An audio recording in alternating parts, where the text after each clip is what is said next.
Selamat datang di channel Mas Hasbi, Property and Financial Syariah Consultant.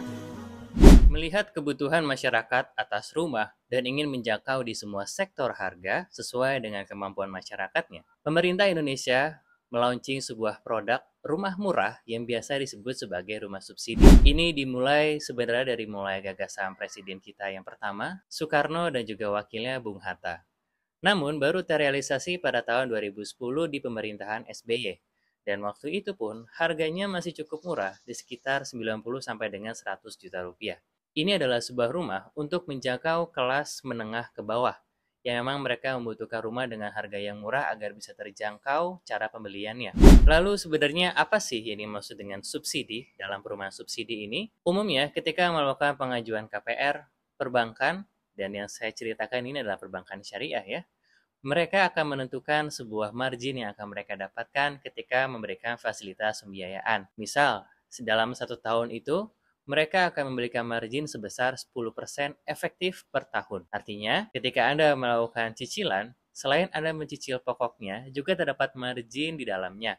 Dan ini boleh-boleh saja karena menggunakan akad murabahah yang sudah diketahui harga pendapatannya serta harga penjualannya kembali. Dan yang disubsidi pemerintah itu adalah pemerintah membayarkan bisa saja setengahnya jadi 5% atau memberikan subsidi sebesar 3%. Ini menyesuaikan dengan kebijakan pemerintah pada waktu itu. Dan khusus untuk rumah subsidi, memang kebijakannya itu setiap tahun bisa saja berubah-ubah dan berbeda-beda. Serta kuotanya juga terbatas. Dalam 1 tahun itu akan ditentukan oleh pemerintah kira-kira berapa ratus ribu kuotanya. Coba bandingkan dengan jumlah masyarakat Indonesia yang jutaan, sedangkan kuota rumah subsidi hanya di sekitar 100 sampai 200 ribuan maksimal per tahunnya. Anda perlu tahu bahwasannya rumah subsidi ini hampir setiap tahun itu melakukan kenaikan harga. Dari awal launching pada pemerintahan SBY itu harganya masih sekitar 90 sampai dengan 100 juta untuk area Jabodetabek. Pada saat saya terjun langsung sebagai seorang sales untuk perumahan subsidi di Kabupaten Bogor, tahun 2018 harganya itu sudah mengalami beberapa kali kenaikan.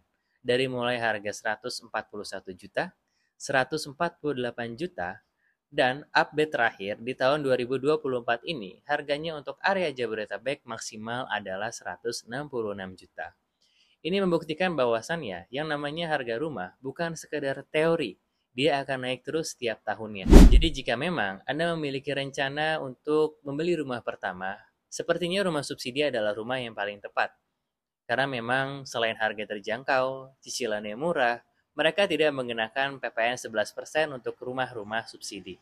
Selain itu, dalam membeli rumah subsidi ini, pada saat saya melihat teknisnya secara langsung, banyak sekali kendala-kendala yang dialami oleh nasabah saat pengajuan karena ketidaktahuan mereka. Seperti contohnya dari mulai tidak tahu tentang bagaimana skor kredit mereka atau biasa dibilang sebagai BI checking, bagaimana dengan persyaratan-persyaratan yang akhirnya di-approve, bagaimana dengan biaya-biaya yang diperlukan. Tidak semua developer atau tidak semua sales itu pun paham untuk menjelaskan hal tersebut kepada nasabahnya.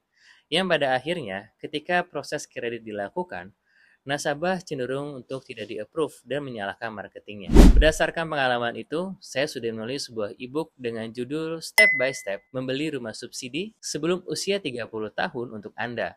Di sini saya akan jelaskan beragam banyak informasi yang saya alami, jadi bukan hanya berdasarkan asumsi, namun fakta di lapangan dan sudah saya lengkapi dengan informasi terbaru agar Anda bisa di-approve pengajuan KPR subsidinya untuk di perbankan syariah. Anda bisa membeli e-book ini melalui link yang ada di deskripsi, atau juga bisa klik link yang ada di bio saya dan tinggal klik link e-booknya saja. Khusus untuk Anda, saya berikan buku ini secara eksklusif dengan materi-materi yang jarang diketahui oleh sales ataupun nasabah di lapangan. Merasa konten ini bermanfaat, Anda bebas share kepada keluarga maupun teman-teman Anda. Jangan lupa like and subscribe, serta jika ada pertanyaan, Anda bisa tulis di kolom komentar.